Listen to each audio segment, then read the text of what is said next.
Bengaluru north ಕಡೆಯಿಂದ 6 kilometre Yelahanka, 6 kilometre Vidyaranyapura ಹಾಗೂ Sambhram college, Hesaraghatta road towards Nelamangala Tumakuru highway connect ಆಗುವಂತ ಹೈವೇ ಇದು. ಸೊ ಈ ಹೈವೇಗೆ ಬರುತ್ತೆ. ನಿಯರ್ ಬೈ ಪ್ಲೇಸಸ್ ಅಂದ್ರೆ ನಿಮ್ಗೆ ವಿದ್ಯಾರಣ್ಯಪುರ ಹಾಗೂ ಯಲಹಂಕ ಜಸ್ಟ್ 6 ಕಿಲೋಮೀಟರ್. 1.5 ಎಕರ್ಸ್ ಅಲ್ಲಿ 36 ಸೈಟ್ಸ್ ಮಾಡಿದೀವಿ. ಡೈಮೆನ್ಷನ್ ಬಂದ್ಬಿಟ್ಟು 2040 ಇಂದ ಸ್ಟಾರ್ಟ್ ಮಾಡಿದೀವಿ.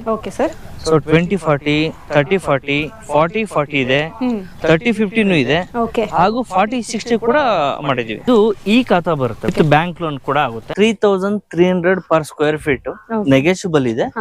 ಕಾಂಕ್ರೀಟ್ ಡ್ರೈನೇಜ್ ಮಾಡಿದೀವಿ, ವಾಟರ್ ಫೆಸಿಲಿಟಿ ಕೊಟ್ಟಿದೀವಿ, ಎಲೆಕ್ಟ್ರಿಸಿಟಿ ಕೊಟ್ಟಿದೀವಿ, ರೋಡ್ ಹಾಗೂ ಇಂಡಿವಿಜುವಲ್ ಪಿಟ್ಟು ಕೂಡ ಪ್ರತಿಯೊಂದು ಸೈಟ್ಗೂ ಇಂಡಿವಿಜುವಲ್ ಪಿಟ್ಟು ಕೂಡ ನಾವೇ ಮಾಡ್ಕೊಡ್ತಾ ಇದೀವಿ. ಲೋನ್ ಹೋಗಂಗಿದ್ರೆ ಡೈರೆಕ್ಟ್ ಬ್ಯಾಂಕ್ ಗೆ ಹೋಗ್ಬೋದು. ಕ್ಯಾನ್ಫಿನ್ ಹೋಮ್ಸ್ ಅಲ್ಲಿ ನಾವು ಅಪ್ರೂವ್ ಮಾಡ್ಕೊಂಡಿದೀವಿ. ನಿಮ್ಮ ಚಾನೆಲ್ ಕಡೆಯಿಂದ ಬಂದ್ರೆ ಸೊ 2 ಲಕ್ಷ ರೂಪಾಯಿ ಡಿಸ್ಕೌಂಟ್ ಮಾಡ್ಕೊಡ್ತೀನಿ.